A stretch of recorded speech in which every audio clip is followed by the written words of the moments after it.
Pada video JavaScript kali ini kita akan membahas materi mengenai if else. Nah, pada video tutorial yang sebelumnya mengenai operator, kita sudah sempat menyinggung masalah if, yaitu apabila pernyataan bernilai benar, maka dia akan melakukan hal ini.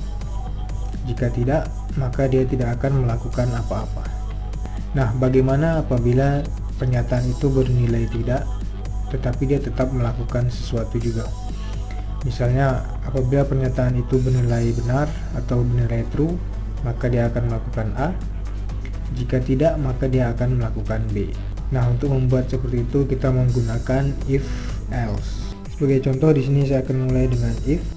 Di dalam sini ada pernyataannya. Apabila pernyataan ini bernilai benar, maka dia akan melakukan hal yang ada di dalam kurung kerawal ini. Apabila tidak, maka kita tambahkan else di sini. Maka dia akan melakukan apa yang ada di dalam kurung kerawal setelah else ini. Jadi begini bentuk susunan dari if dan else. Jika pernyataan ini bernilai benar, maka dia akan melakukan yang ada di dalam sini. Misalnya di sini saya buat dokumen write jalan-jalan ke pantai. Dan jika tidak, dokumen write pergi ke pasar. Nah, di sini akan saya jelaskan kembali. If ini pernyataannya, jika pernyataan ini bernilai benar, maka dia akan mencetak jalan-jalan ke pantai. Tapi apabila pernyataan ini bernilai salah, maka dia akan langsung melompat ke else ke sini, dan dia akan menjalankan apa yang ada di dalam kurung kerawal setelah else ini, yaitu pergi ke pasar. Oke, biar lebih mudah pernyataan ini akan kita ganti. Misalnya di sini saya buat 7 sama dengan 7. Nah, jadi di sini berarti jika 7 sama dengan 7, maka lakukan ini, maka cetak jalan-jalan ke pantai. Jika tidak, dan dia akan menjalankan pencetakan yang di bawah ini, yaitu pergi ke pasar. Oke, di sini saya save, saya refresh. Nah, di sini muncul jalan-jalan ke pantai karena pernyataan 7 sama dengan 7 ini bernilai true, bernilai benar. Misalnya di sini saya ganti 7 sama dengan 17. Jika 7 sama dengan 17, maka pernyataan ini akan bernilai salah. Maka dia akan langsung lompat ke else dan akan menjalankan pergi ke pasar. Kita coba save, refresh. Oke, di sini muncul pergi ke pasar karena pernyataan ini bernilai salah atau false. Kita juga bisa menggunakan variabel, misalnya seperti contoh yang lalu. Di sini saya buat variabel baru, variabel merah sama dengan 70 dan variabel biru sama dengan 60. Dan di bawah sini kita buat jika merah sama dengan biru. Jika merah sama dengan biru, maka dia akan melakukan ini. Jika tidak sama, dia akan mencari else dan menjalankan ini. Pernyataan ini akan bernilai false karena isi merah tidak sama dengan isi biru. Save, refresh. Ya, tetap muncul pergi ke pasar karena pernyataan merah sama dengan biru ini bernilai false. Jika ingin sama, kita ganti 70. Jika merah sama dengan biru, maka lakukan ini. Jika tidak, maka lakukan ini. Save. Di sini muncul jalan-jalan ke pasar karena isi merah sama dengan isi biru, maka dia akan menjalankan apa yang ada di antara kurung kerawal ini dan kurung kerawal ini. Sedangkan jika tidak, dia akan menjalankan ini sampai ke sini. Kita juga bisa mengganti lebih besar. Jika merah lebih besar sama biru, save, refresh.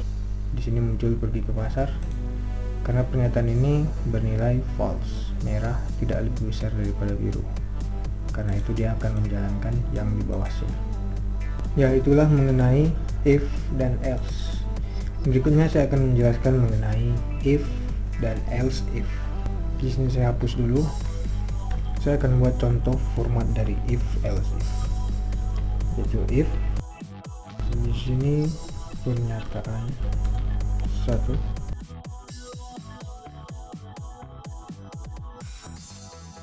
Oke, ini bentuk dari if else if. Jadi maksud penggunaannya adalah seperti ini.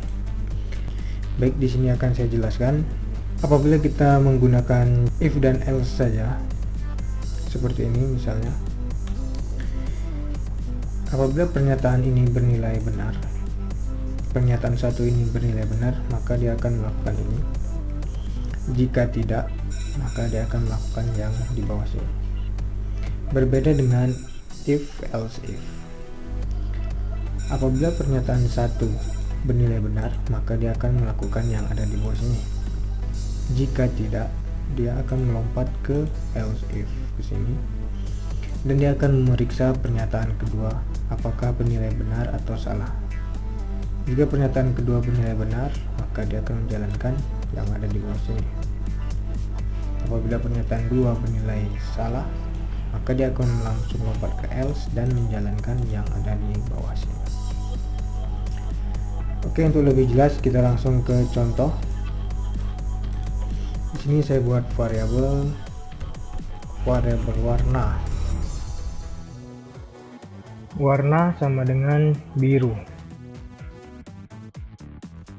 Selanjutnya pernyataan pertama ini saya ganti menjadi jika warna sama dengan biru, maka dia akan melakukan dokumen write. Biru adalah warna langit. Selanjutnya kita buat pernyataan kedua. Apabila warnanya bukan biru, kita ganti di sini jika warna sama dengan hijau, maka dia akan melakukan dokumen write. Hijau warna daun. Selanjutnya apabila warna tersebut bukan biru dan bukan hijau, maka dia akan mencetak di sini dokumen write warna tidak ditemukan. Oke, baik. Di sini kita sudah mempunyai variabel bernama warna yang isinya biru. Lalu pada if yang pertama kita mengecek apakah warna sama dengan biru. Jika warna ini adalah biru, maka dia akan mencetak ini. Jika tidak, maka warna itu akan diperiksa lagi pada if yang kedua, pada else if di sini. Jika warna di sini juga bukan hijau, maka dia akan melompat lagi ke else di sini. Baik, ini saya save dan kita refresh. Di sini muncul biru adalah warna langit. Karena pernyataan yang pertama, if warna sama dengan biru, pernyataan ini bernilai true atau benar. Sekarang warna kita ganti menjadi hijau. Save, refresh. Jadi muncul hijau warna daun. Karena proses ini diawali dari if yang di atas, apakah warna sama dengan biru? Tidak, maka dia akan melompat ke else. Lalu diperiksa lagi dengan if-nya. Apakah warna sama dengan hijau? Jawabannya adalah iya, benar, maka dia mencetak yang ini. Terakhir kita coba warna kita ganti dengan hitam. Save dan refresh. Di sini muncul warna tidak ditemukan. Karena pernyataan if dua kali pemeriksaan if di sini bernilai false dan if yang kedua juga bernilai false, maka terakhir dia akan langsung menjalankan else, yaitu mencetak warna tidak ditemukan. Baik, sampai di sini penjelasan saya mengenai if, else, if. Apabila Anda memiliki pertanyaan, Anda bisa menulisnya di kolom komentar. Sekian video tutorial kali ini, sampai jumpa pada tutorial yang selanjutnya.